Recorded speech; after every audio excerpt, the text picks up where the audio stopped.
Hello मेरे प्यारे बच्चों, welcome at Shridhar institute of commerce.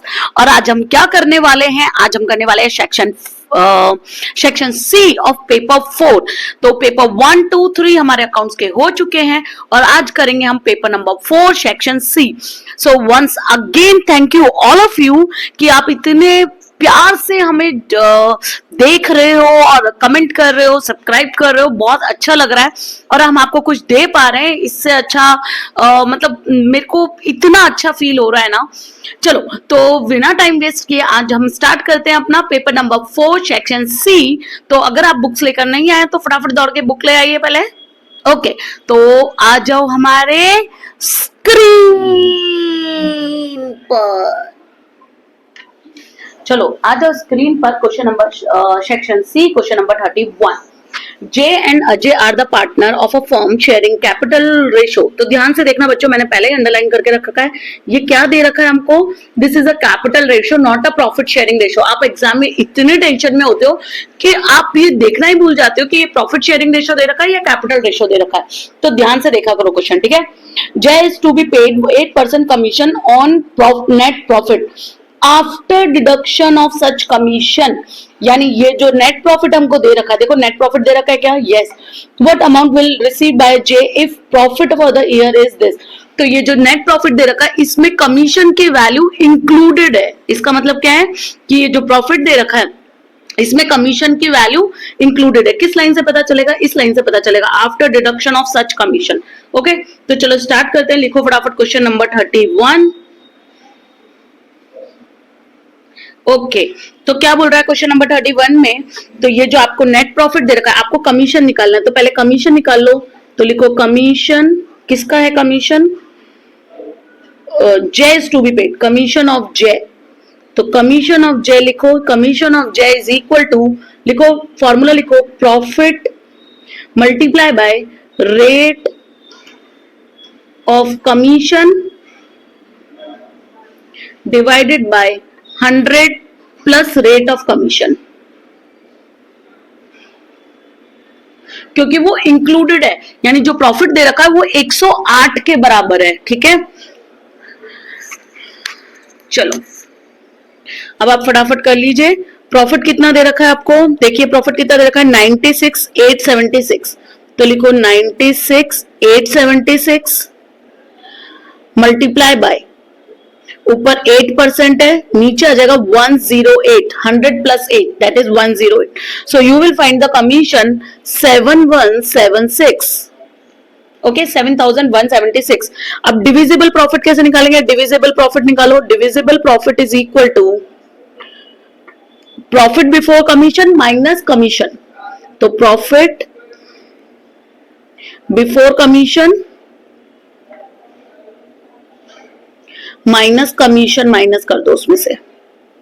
तो प्रॉफिट बिफोर कमीशन मेरा कितना था? ये लिखा हुआ 96,876, उसमें से माइनस कर दो 7176।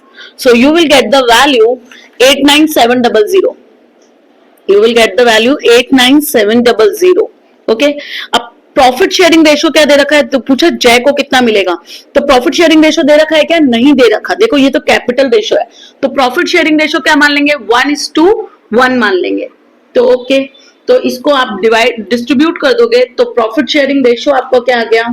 Profit sharing ratio if not given then it will be consider as 1:1। Okay, so Jay का प्रॉफिट कितना आ जाएगा? जय's प्रॉफिट, कितने पार्टनर थे? 2 या 3? फटाफट देखो, 2 ही थे ना, 3:2 दे रखा है जय और अजय। ओके, तो जय का प्रॉफिट कितना आ जाएगा? जो बचा 89700, उसको डिवाइडेड कर दो 2 से, या आप ऐसे कर दो। ओके, एक काम करो, ऐसे करो, into 1/2, 89700 into 1/2। So he will get the value 44850। एक बार मैं कैलकुलेट करके देख लेती हूँ। 89700 डिवाइडेड बाय 2, सो 44850। और टोटल प्रॉफिट निकालना हो जय का, टोटल अमाउंट रिसीव्ड बाय जय। जय को टोटल कितना पैसा मिला?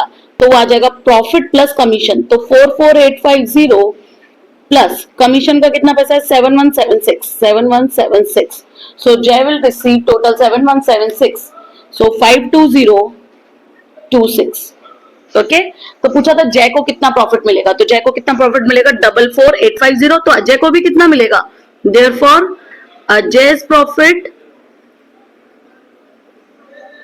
is also 44850 क्योंकि सेम रेशियो है 44850 ओके। वैसे तो हमसे जय का ही पूछा था, अंडरस्टूड। तो ये ले लो स्क्रीनशॉट फटाफट। Question number 31 completed. चलो 32 पे आ जाओ। 32 A, B, C are partner in the firm sharing profit and loss in the ratio of 1:1:1. The partner have decided to share profit and loss in new profit sharing ratio. तो उनको new profit sharing ratio कितना चाहिए 1:3:3 चाहिए। From the above information find the gain and loss. तो आपको gain and loss निकालना है कि भाई किसको gain हुआ किसको, क्योंकि पुराना था 1/1/1 और नया है 1:3:3। ठीक है, तो आ जाओ क्वेश्चन नंबर 32 पर। तो अभी मैं ये वाला रब कर रही हूँ क्योंकि अजय का पूछा नहीं था, तो आपका आंसर इतना ही है, क्योंकि हम यहाँ पे करेंगे क्वेश्चन नंबर 32 ओके, ताकि आपका स्क्रीनशॉट लेने में इजी होगा।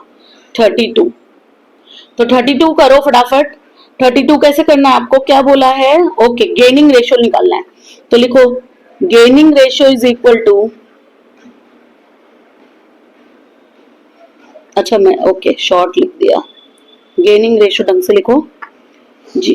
Gaining ratio is equal to ऐसे लिख देती हूँ, new ratio minus old ratio. ठीक है, अब न्यू रेशियो कितना दे रखा है, न्यू रेशियो कितना गिवन है, न्यू रेशियो कितना गिवन है, तो मैं पार्टनर्स का नाम लिख देती हूँ A B C। तो पहले A का निकालते हैं, तो 1:, न्यू रेशियो नहीं 1:1 थोड़ी था, ओल्ड था 1:1, 1:3:3 है, न्यू रेशियो है 1:3:3। ओल्ड रेशियो कितना है 1:1:1 ओके। अब पहले ए का निकालो, A is equal to, A का निकालो, A is equal to A's gain निकाल लो, A's gain. So new ratio, what is the new ratio, ये ए, ये बी और ये सी का मैं ऐसे लिख देती हूँ तो आपको इजी रहेगा।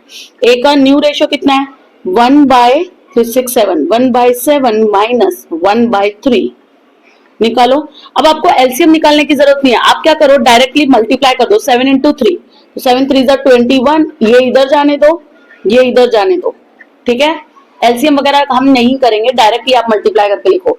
तो 3 1 3 माइनस 7, तो ये आ गया आपका -7 बाय, नहीं 7 थोड़ी, 7 में से 3 हटाओ ना 4, तो -4/21। तो इसका गेन नहीं आया, इसका क्या आया सेक्रीफाइस आया। अगर आप गेन का फॉर्मूला लगा रहे हो और आंसर आपको माइनस में मिल रहा है तो वो सेक्रीफाइस हुआ, और सेक्रीफाइस का फॉर्मूला लगा रहे हो आंसर आपको प्लस में मिल रहा है, सॉरी माइनस में मिल रहा है तो वो गेन हुआ, तो ये आ गया सेक्रीफाइस। ठीक है, इसका आ रहा है सेक्रीफाइस। अब 20 का निकालो, 20 गेन, तो उसका कितना है 3/7 माइनस 1/3।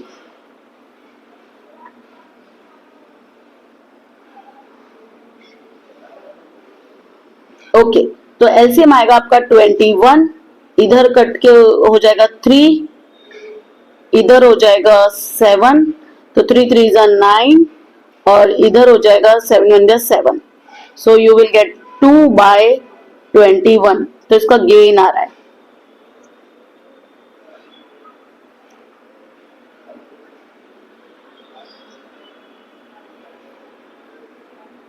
ठीक है, सीज का निकालो, C's gain is equal to, तो आ जाएगा उसका भी 3/7 और वो भी आ जाएगा 1/3, तो हमें आंसर डायरेक्टली पता है 2/21। ये भी प्लस में आ रहा है, तो इसका भी क्या आ रहा है गेन आ रहा है। तो एक पार्टनर ए सेक्रीफाइस कर रहा है, ए सेक्रीफाइस कर रहा है और बी और सी क्या कर रहे हैं गेन कर रहे हैं। ओके, ए सेक्रीफाइस कर रहा है और बी और सी क्या कर रहे हैं गेन कर रहे हैं। अगर सेक्रीफाइस का फॉर्मूला लगा रहे हो प्लस में आ रहा है तो गेन होगा, गेन का फॉर्मूला लगा रहे हो अगर प्लस में आ रहा है माइनस में आ रहा है तो वो सेक्रीफाइस होगा। मतलब जिसका फॉर्मूला लगा रहे हो और उधर आंसर नेगेटिव आ रहा है तो वो फॉर्मूले के ऑपोजिट हो जाएगा। ओके,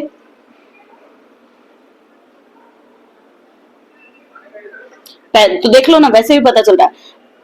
पहले ए को 3 में से एक हिस्सा मिलता था, यानी 3 टुकड़े किसी चीज के, उसमें से एक हिस्सा। अब 7 टुकड़े, उसमें से एक हिस्सा, तो छोटा होगा ना।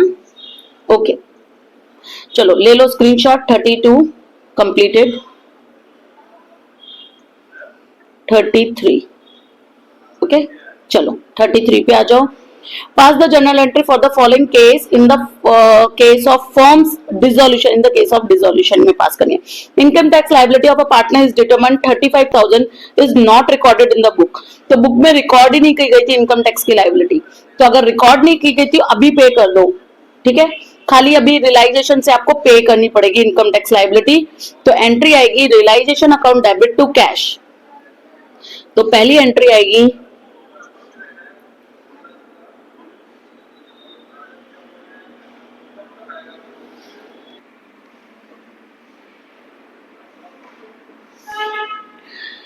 Income tax liability of a partnership firm है ना। हाँ देखो, income tax liability of a partnership firm है। फॉर्म है तो अब आपने रिकॉर्ड नहीं की थी तो बस अभी पे कर दो, खाली रियलाइजेशन से पे कर देंगे। तो आपको पहले फॉर्मेट बनाना है ना जर्नल एंट्री का। मैं बिना फॉर्मेट के लिख रही हूँ, date particular LF debit amount credit amount. तो एंट्री लिखती हूँ पहले मैं, सॉरी क्या लिख रही हूँ, रियलाइजेशन लिखना है ना। रियलाइजेशन अकाउंट डेबिट लिखो, रियलाइजेशन अकाउंट डेबिट फॉर्मेट बना के ही करना आप एग्जाम में, टू कैश अकाउंट, ठीक है। बंद करने की जरूरत नहीं है क्योंकि आपने लाइब्रेरी को रिकॉर्ड ही नहीं किया था, नॉट रिकॉर्डेड बोला था। 35,000। नरेशन लिखना है क्या, कुछ बोला है क्या नरेशन के लिए? कौन सा क्वेश्चन था, ये रहा। कुछ नहीं बोला तो लिखना पड़ेगा, जब कुछ नहीं बोले तो लिखना पड़ेगा। लिखो, being income tax liability of partnership firm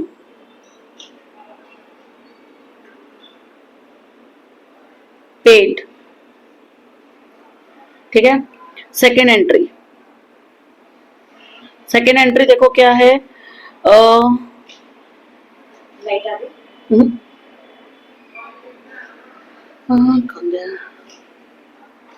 okay, realise 25,000 for unrecorded machine at the time of dissolution. तो अनरिकॉर्डेड मशीन थी और उससे आपको 25,000 रुपए मिले हैं, यानी वो मशीन रिकॉर्ड नहीं थी बुक में। रियलाइज 25,000 फॉर अनरिकॉर्डेड मशीन, वो रिकॉर्ड भी नहीं थी, तो डिसोल्यूशन पे आपने उसको बेचा तो आपको पैसे मिले, तो सीधे पैसे मिलने की एंट्री कर दो, बंद करने की जरूरत नहीं है क्योंकि वो रिकॉर्ड ही नहीं थी। तो cash account debit to realisation.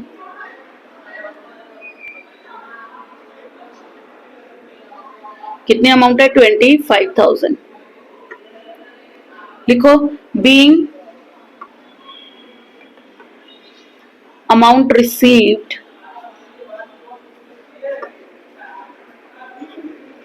saved from unrecorded machine, unrecorded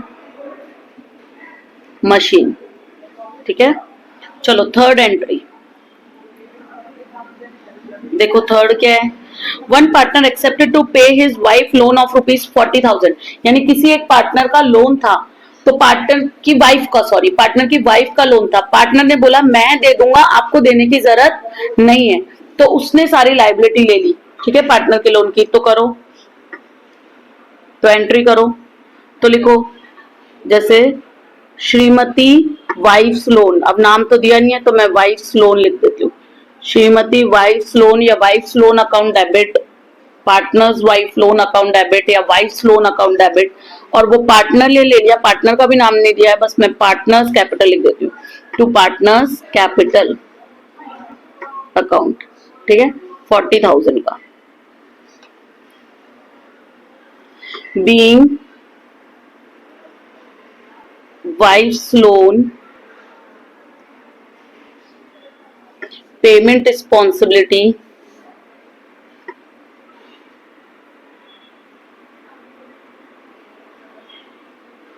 is taken by partner, ठीक है। चलो क्वेश्चन नंबर 33 भी कंप्लीट ले लो।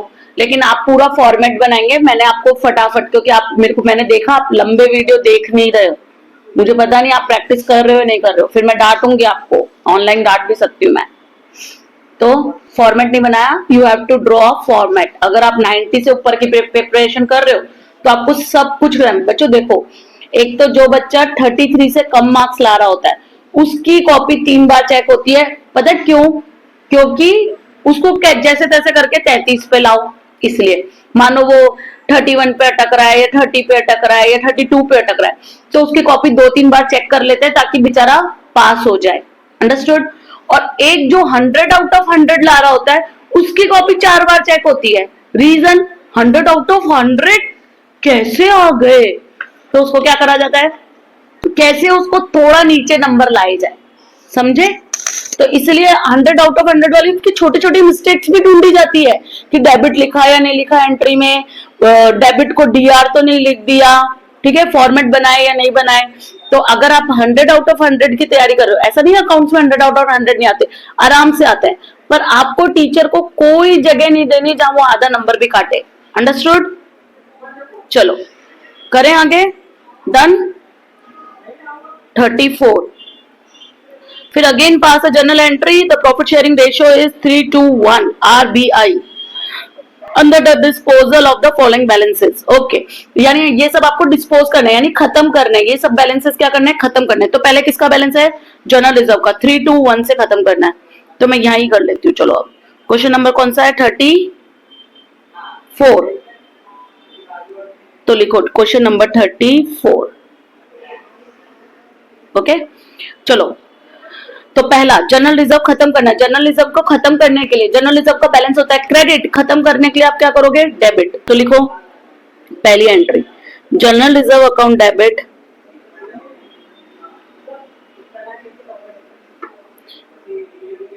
General reserve account debit to R's capital RBI, तो to R's capital account, to B's capital account and to I's capital account. ठीक है, कितना है देखो, कितना बैलेंस है इसका, 18,000 है। सो डिवाइड द 18,000 इन 3:1, तो 18,000 डिवाइडेड बाय 3:1 इज 6 इंटू 3, तो 9, 6 आ जाएगा फिर और 3 आ जाएगा, 3:1 हो गया। ओके, पहला कंप्लीट, पहली एंट्री कंप्लीट। दूसरा क्या बोला है देखो, दूसरा क्या बोला है फटाफट देखो। दूसरा बोला है debit balance of P&L account, debit balance है P&L का, तो खत्म करने के लिए क्या करना पड़ेगा, क्रेडिट, P&L को क्रेडिट, पार्टनर्स कैपिटल को डेबिट। तो R's capital account debit, R's capital account debit, B's capital account debit और I's capital account debit RBI to P&L account, to profit and loss account. P&L का debit balance था, खत्म करने के लिए credit कर दो।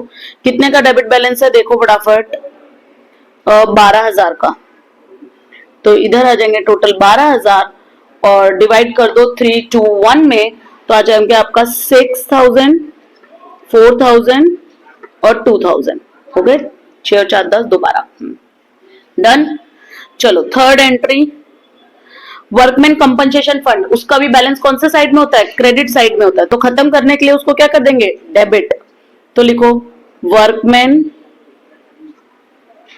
Workman compensation fund account debit, खत्म करने के लिए डेबिट, खत्म करने के लिए रिवर्स, जो नेचर है उसका, उसका रिवर्स, टू आर्स कैपिटल,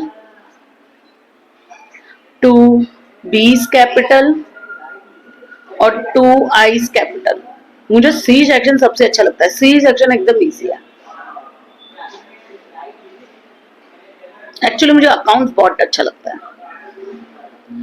चलो कितने का बैलेंस है, कहाँ पे थे हम, ये 18,000 का ही बैलेंस है, तो हम बांट चुके हैं, पहले वाला ही आएगा। तो आप यहाँ पे लिखो 18, 9, 6, 3 आया था, 18,000 है ये, ठीक है, मैं वापस लिख देती हूँ, 18,000 963, तो 9000, 6000 एंड 3000। डन। ओके, नरेशन के लिए कुछ नहीं बोला, इसलिए नरेशन लिख देना। बीइंग जनरल रिजर्व डिस्ट्रीब्यूटेड, मैं लिख देती हूँ, लो, being general reserve distributed among partner. ठीक है, सेम टू सेम इधर लिख देना, being debit balance of P and L is distributed, और इधर लिख देना being workman compensation fund is distributed. ठीक है, चलो क्वेश्चन नंबर कंप्लीट ही हो गया क्या हमारा? नहीं, अभी तो बाकी है, 35 36 बाकी है। ओके, 34 किया है। 35 again general entry, only for issue of debenture for the following transaction without narration। चलो ये अच्छा किया, विदाउट नरेशन। चलो, for issue of debenture you have to pass a journal entry. ठीक है, चलो क्वेश्चन नंबर 35 लिख लो।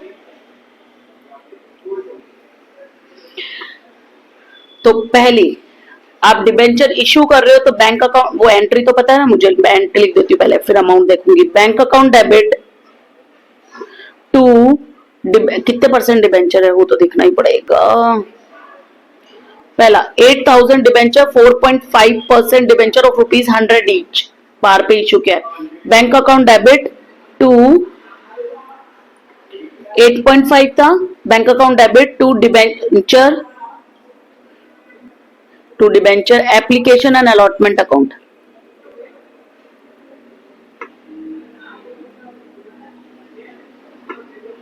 Bank account debit to debenture application and allotment account 4.5% था।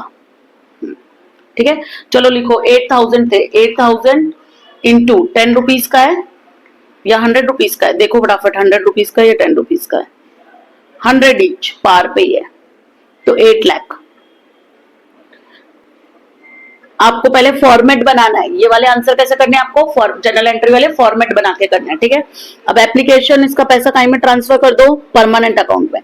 तो 4.5% debenture application and allotment account debit, application and allotment account debit to permanent account में कर दो 4.5% debenture account.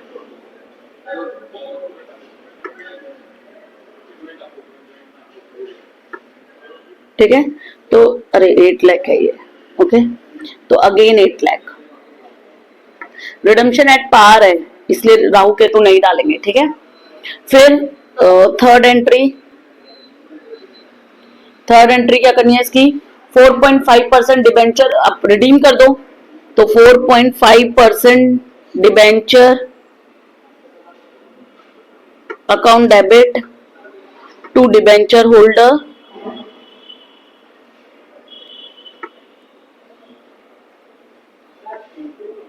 $8 lakh, और debenture holder account debit to bank, debenture holder account debit to bank 8 lakh. अब मेरी बात ध्यान से सुनो, देखो क्वेश्चन में क्या बोला था, right general entry only for the issue of debentures, खाली इशू की करनी है। तो ये मैंने खाली आपको समझाने के लिए की है, यानी 4th और 5th वाली जो एंट्री है ना, वो आपको नहीं करनी, वो रिडम्पशन की एंट्रीज है। ठीक है, जब आप पेमेंट करेंगे डिबेंचर होल्डर को, तो उसने क्या बोला, खाली इशू की। तो ये मैंने खाली आपको समझाने के लिए की है, अगर आपका आता है तो ये खाली इसलिए बोल रहा है क्योंकि वो चाहता है कि देखो आपको राहु केतु आता है, पर राहु केतु तो पूछा ही नहीं है। ठीक है, तो ये पेमेंट डिबेंचर रिडम्पशन की है, ये यहाँ नहीं आएगी, इशू की एंट्री करनी थी। तो 35 का फर्स्ट कंप्लीट, क्वेश्चन नंबर 35 का 1 हो गया है। चलो क्वेश्चन नंबर 35 का 2, issue 9000 5.5% debenture of ₹100 each at discount of 10% और रिडम्पशन पार पे ही है। चलो फटाफट आ जाओ 35 के सेकंड पर।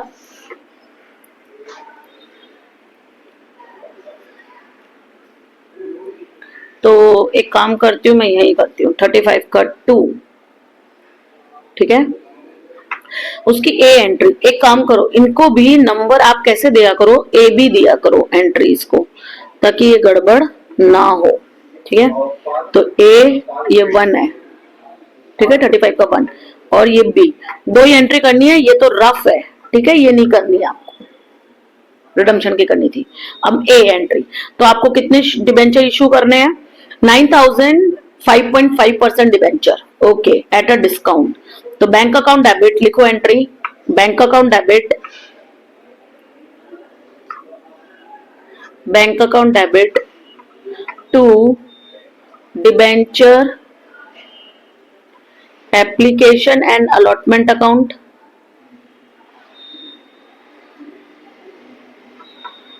तो कितना था, कितना डिबेंचर का प्राइस, कितना है? 9000 डिबेंचर है और 10% डिस्काउंट है, यानी 90 रुपीज का। तो 9000 और 90 रुपीज, तो 9000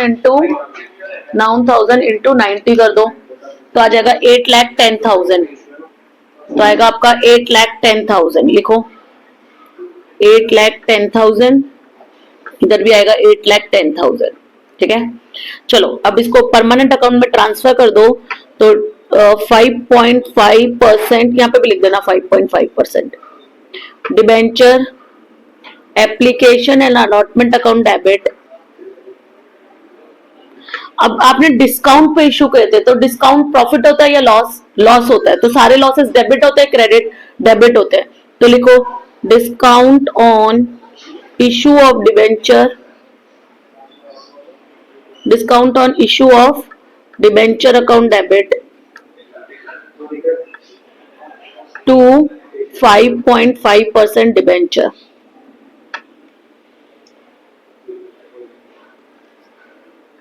ओके, तो यहाँ पे आ जाएगा टोटल डिबेंचर कितने के थे? 9 लाख के, उसमें से 10% यानी 90,000 आपका डिस्काउंट था, और ऊपर जितने से क्रेडिट किया है यहाँ पे डेबिट 8,10,000 से, तो एंट्री ऑटोमेटिकली आपकी मैच हो जाएगी। अब इसके रिडम्पशन वाली एंट्री आपको करने की जरूरत नहीं है, क्योंकि आपको क्या बोला है, इश्यू की एंट्री करनी है खाली। तो सेकंड कंप्लीटेड। थर्ड आ जाओ, थर्ड का ए, ठीक है।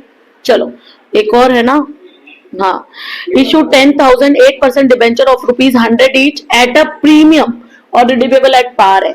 ये ऐसा इसलिए दे रखा है क्योंकि अगर रिडम्पशन अगर आपका प्रीमियम पे होता तो राहु केतु की एंट्री डालनी पड़ती है इशू में, तो अभी तो है ही नहीं प्रीमियम पे कहीं पे भी। तो लिखो bank account debit, bank account debit to कितने परसेंट डिबेंचर है वो? 10%, 8%, to 8% debenture application allotment account.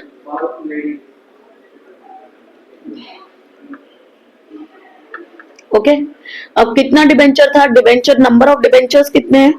Number of debenture 10,000 और एट अ प्रीमियम ऑफ 10%, और 200 रुपए का है, तो 200 का 10% होता है 220 रुपीज, तो 220 का डिबेंचर हो गया, और 10,000 तो आपका आ जाएगा 22 लाख।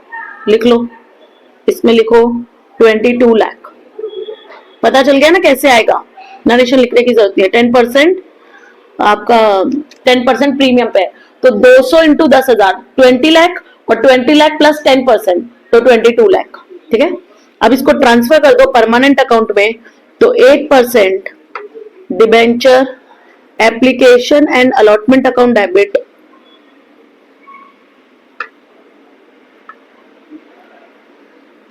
टू, अब प्रीमियम पे इशू किया है, तो प्रीमियम फायदा होता है या नुकसान? फायदा होता है, इशू है ये, तो क्रेडिट करेंगे to 8% debenture account, to 8% debenture account and to premium on issue of debenture, ठीक है। तो आपका यहाँ पे आ जाएगा 2 लाख क्रेडिट साइड में, इधर आ जाएगा 20 लाख, और टोटल आ जाएगा 22 लाख, ठीक है। डन, चलो ले लो एंट्रीज, ले लो स्क्रीनशॉट ले लो 35 का। नीचे की सी और डी नहीं करनी है आपको, ये सी है ये डी है, वो रिडम्पशन वाली है, इशू की एंट्री करनी थी खाली, इसलिए दो एंट्री आएगी, और ये भी ले लो। डन, चलो आगे चलते हैं। क्वेश्चन नंबर हो गया है मेरा 35, अब करते हैं 36। यहाँ पे लिख देती हूँ मैं 30, अरे अरे अरे अरे अरे कहाँ से कहाँ, चलो 36 सेक्शन सी 36। अच्छा 36 तो थियरी है, very good. Explain the type of debenture on the basis of condition of excuse me convertibility. तो कंडीशन ऑफ कन्वर्टिबिलिटी के हिसाब से डिबेंचर कितने प्रकार के होते हैं? दो प्रकार के होते हैं, एक कन्वर्टेबल डिबेंचर, कन्वर्टेबल डिबेंचर और non convertible debenture.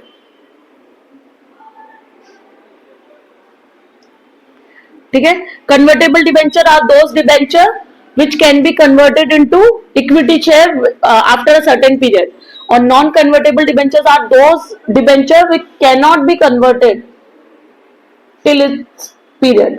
Okay, so अब आप एक्सप्लेन कर लेना, मैं पेज नंबर बताती हूँ। पेज नंबर 66 पे है और कौन सी बुक में मिलेगा आपको? पार्ट 2 में, क्योंकि डिबेंचर है। ठीक है, पेज नंबर लिख लो, मैंने आपको थोड़ा सा समझा दिया। कन्वर्टेबल के हिसाब से बेसिस पे कन्वर्टेबल और नॉन कन्वर्टेबल, जो इक्विटी में कन्वर्ट हो सकते हैं after a certain period that is convertible, और जो नहीं कन्वर्ट हो सकते वो कहेंगे नॉन कन्वर्टेबल। बस that is, this is the last question for section C. So we have completed section C. अब आपको कोई भी दिक्कत हो तो आप मुझे कहाँ लिखेंगे? कमेंट में। और बच्चों एक और चीज, आपके जो इतना प्यार और सब्सक्रिप्शन मिल रहा है, मेरे को बहुत मजा अच्छा लग रहा है और बहुत बहुत आभार आपका, very very thank you very much. और अगर आपको हमारी टीचिंग पसंद आ रही है तो हम अपने ऑफलाइन कोचिंग सेंटर पे सीए के क्लासेस भी चलाते हैं। तो अगर आप 12th के बाद आपका थोड़ा सा भी ड्रीम है कि मतलब आप एक बार आइडिया भी लेना चाहते हैं तो आप हमारे ऑफलाइन सेंटर पे विजिट कर सकते हैं। We are operating in Ahmedabad, New Charkheda. तो आप मेरा कांटेक्ट डिटेल्स मेरे चैनल के ऊपर जाकर वहां पे मेरा कांटेक्ट नंबर है, वहां से कांटेक्ट नंबर लीजिए और आप मुझे व्हाट्सएप पे हाई करके मेरा एग्जैक्ट लोकेशन ले सकते हैं। आपको लोकेशन वहां पे भी मिल जाएगा, डिटेल्स में भी, और मेरा वेबसाइट भी आप वहां से भी जाके देख सकते हैं। और आपको सीए से रिलेटेड कोई भी इंफॉर्मेशन लेनी हो या आफ्टर 12 आपको सीए परसू करना है तो आप मेरे से आके कांटेक्ट कर सकते हैं। That's all for